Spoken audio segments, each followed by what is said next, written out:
You've probably met someone like this. Maybe you are someone like this. The person who didn't cry at the funeral. The one who sat dry-eyed through the divorce, the layoff, the diagnosis. The one who people point to and say, look how strong they are. They have it all together. Nothing breaks them.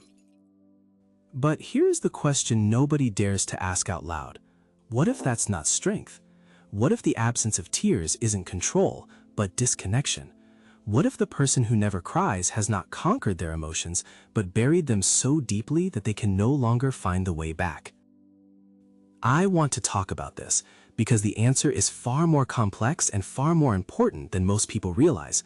We're going to get into the neuroscience of what tears actually do to your body. Then something called the stone wall pattern, how early experiences can teach a person to shut off emotional response entirely, and the critical difference between emotional fortitude and affective suppression, because these two things look identical from the outside, and they couldn't be more different on the inside. Let's get into it. Before we can understand the person who never cries, we need to radically reframe what crying actually is. Because most of us were taught a story about tears that is not only wrong, it is actively harmful. Most of us grew up in environments where crying was treated as a weakness. Boys were told explicitly, don't cry. Girls were told more subtly, emotional is irrational. In professional environments, tears meant instability. In families, manipulation or immaturity. The message was consistent. Strong people don't cry. People who have it together don't cry. But here is what the neuroscience actually says. Crying is not a failure of emotional regulation. It is emotional regulation. When you cry, your body releases leucine and enkephalin, a natural painkiller, and prolactin, which calms the nervous system. Biochemist William Frey found that emotional tears literally contain stress hormones and toxins being flushed from the body. You are not losing control when you cry. You are performing a sophisticated physiological reset. A 2014 study published in the journal Motivation and Emotion found that people who cried during emotionally distressing events reported feeling significantly better within 90 minutes, with lower heart rate, lower cortisol levels, and measurably improved mood, compared to people who did not cry. Crying is not a sign that emotion has overwhelmed you. It is a sign that your nervous system is working exactly as it should. The Stoics never advocated for emotional suppression. They distinguished between passions, reactive, uncontrolled emotional floods, and good emotions, appropriate responses that are processed and released. Marcus Aurelius grieved the deaths of his children. He allowed himself to feel. What he refused was letting grief become a permanent identity, an excuse for paralysis, or a performance for others. The Stoic goal was never to feel nothing. It was to feel fully, process completely, and act clearly. Now, this is where the real psychology starts, because the most important question is not why do some people cry less, it's when did they stop and what happened right before that? For many people who never cry, the answer traces back to childhood, to environments where emotional expression was unsafe. Not always dramatically unsafe. Sometimes it was subtle. A parent who became uncomfortable when their child cried. A family where vulnerability was a burden. A school where showing emotion meant being targeted. Children are extraordinarily adaptive. When emotional expression reliably produces dismissal, punishment, or ridicule, the nervous system learns, don't show it. Over time, this learned suppression becomes so automatic, it no longer feels like suppression. It feels like simply not feeling. The child grows into an adult who genuinely believes they do not get sad, do not need to cry, because the pathway between emotional event and outward expression has been thoroughly disconnected. Psychiatrist Bessel van der Kolk documented this.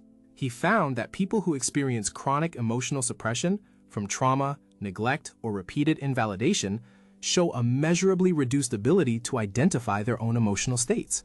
The clinical term is alexithymia, literally no words for feelings.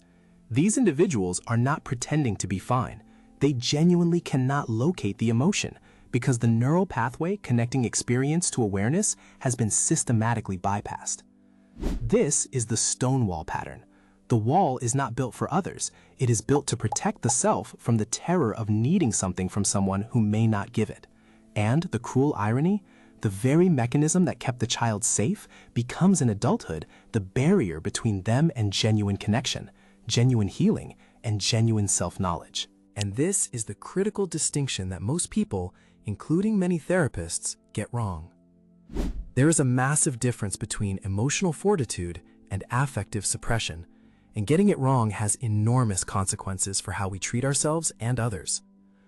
Emotional fortitude is the genuine capacity to remain functional during difficult situations, not the absence of emotion, but the ability to process emotion without being derailed. The person with emotional fortitude feels the grief, the fear, the anger, and chooses, from awareness and strength, how to respond. They cry when appropriate. They hold it together when necessary. They have access to the full range of their emotional experience. Affective suppression is different. It is not the management of emotion, it is the blockade of emotion. The emotion arrives at the door of consciousness and is immediately, automatically turned away. The result looks identical from the outside, composed, controlled, unaffected. But internally, the suppressed emotion does not disappear, it accumulates. Research from the Harvard School of Public Health found that chronic emotional suppression is associated with a 35% higher risk of early mortality, driven by elevated inflammation, immune disruption, and cardiovascular stress. The body does not forget what the mind refuses to acknowledge. Every suppressed grief, every swallowed rage becomes a physiological burden the body carries indefinitely. And here is the behavioral tell that almost always gives it away. People with genuine emotional fortitude are comfortable in proximity to other people's emotions. They can sit with someone who is crying without becoming visibly uncomfortable. They don't rush to fix it, minimize it, or leave the room. But people with affective suppression, the Stonewall pattern, almost universally become uncomfortable, dismissive, or avoidant when others display strong emotion. Because another person's tears are a mirror, and mirrors are threatening when you cannot face what they reflect. Let's address something directly, because there is a version of Stoicism that has been weaponized, particularly by men online, into a justification for emotional shutdown. The Stoic, who never shows emotion, never admits struggle, never allows vulnerability. The one who responds to every difficulty with detached silence and calls it philosophy. Read the actual Stoics, and you will find men deeply engaged with their emotional lives. Seneca wrote extensively about grief, loneliness, fear, and love. Epictetus spoke honestly about the suffering of his years in slavery. Marcus Aurelius described his devastation at losing his mentor and children, with a vulnerability that would make most modern Stoics deeply uncomfortable. What they taught was not emotional absence. What they taught was emotional sovereignty. The Stoic ideal is a person who can feel fully without being controlled by feeling, who can be moved without being swept away, who can grieve without collapsing into grief. That is not the same as feeling nothing, and the difference matters enormously. A person who never cries because they have processed their emotions with Stoic discipline is genuinely powerful. A person who never cries because they have walled off their emotional life and called the wall strength is not practicing Stoicism. They are practicing avoidance and using philosophy as the alibi. The test is not what you show to the world. It is what happens inside you when nobody is watching. The truly Stoic person can sit alone in a quiet room with their own grief, their own fear, their own longing, and be honest about it. That peace is not silence. It is acceptance. Okay, so here is the practical framework. This is how you distinguish real emotional strength from suppression, in yourself or in someone you care about. Step 1 is the access test. Can you identify right now what you are feeling, not just intellectually, but in your body? Emotion is physical. Grief lives in the chest. Fear lives in the throat and stomach. Anger lives in the jaw and shoulders. Describe your current emotional state with physical precision, not just "I'm fine" or "stressed." You have emotional access. If you draw a blank, if there is a fog or flatness when you try to locate the feeling, that is not neutrality. That is the wall. The first step to dismantling it is simply noticing that it's there. Step 2 is historical mapping. Think back to the last time you cried, or genuinely wanted to but couldn't. What was happening? Who was there? What did you do with that feeling instead? Now go back further. What were the rules about crying in your family? What happened when you showed distress as a child? This is not about assigning blame. It is about tracing the architecture of the wall, understanding when it was built, why it was built, and what it was built to protect. The wall made sense once. The question is whether it still serves you now. Step 3 is graduated exposure.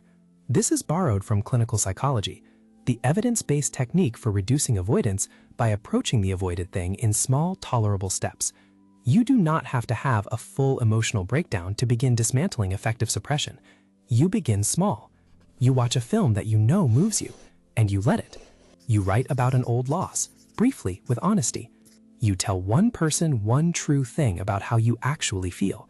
Each small act of emotional honesty rewires the neural pathway, gradually restoring the connection between experience and expression that was interrupted, often long ago. If this made you look at someone differently or at yourself, subscribe, because the people who understand these patterns always stay one step ahead.